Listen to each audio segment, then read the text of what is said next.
Nastupima na međunarodnim utrkama u Argentini i Italiji te na klasičnim višednevnim utrkama Paris-Nice i Volta di Catalunya, mladi Varaždinac Kristijan Đurasek na najbolji se način predstavio svojoj novoj ekipi Lampre Merida. 2013. je prva Kristijanova sezona u samome vrhu svjetskog profesionalnog biciklizma u kojemu će, po svemu sudeći, ostati još dugo.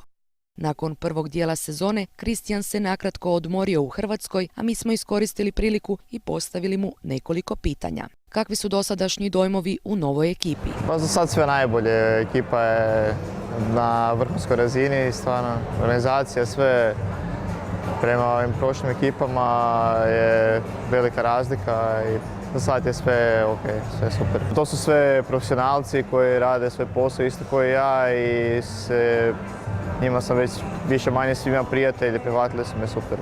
Po čemu se razlikuje rad u pro ekipi u odnosu na Continental ekipe?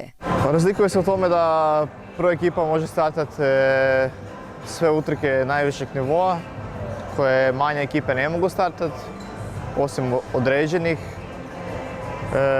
Razlikuje se naravno po svemu, po organizaciji, po broju vozača, svemu. Razlika je sve na jednoj stepenici više od manjih ekipa.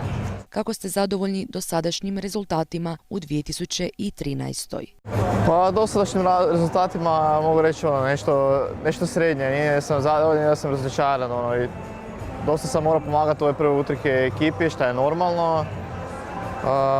Formu tempiram za kasnije i nadam se da ću imati prilike i koju utrku voziti na svoje rezultate i pokazati nekim dobrim rezultatom da mogu ja voziti na prvi 10 na top utrkama. Planovi za nastavak sezone, na kojim utrkama ćete nastupiti? Sljedeću sezonu nemam još nikakve planove, pošto imam ugovor samo za ovu godinu sa Lampreom, tako da sve će biti ovisno o tome. Ovoj sezoni će biti dosta ovisno, znači gdje ću nastupati sljedeće, s kojom ekipom, da li ću s ovom dalje ili ne, a onda ću i znati planove za dalje. Što će vam biti vrhunac sezone? Teško sad reći jer još ne znam program koju ću utrku od 3 tjedna voziti, da li Giro Tour ili Vueltu, pa o tome jako visi. Morat ću tempirati formu prema toj utrci koju ću voziti, tako da saznat ću kroz nekih 2 tjedna, 3 i onda ću znati na koji dio sezone ću tempirati formu najbolje. Koja je glavna razlika između domaćih i međunarodnih ekipa?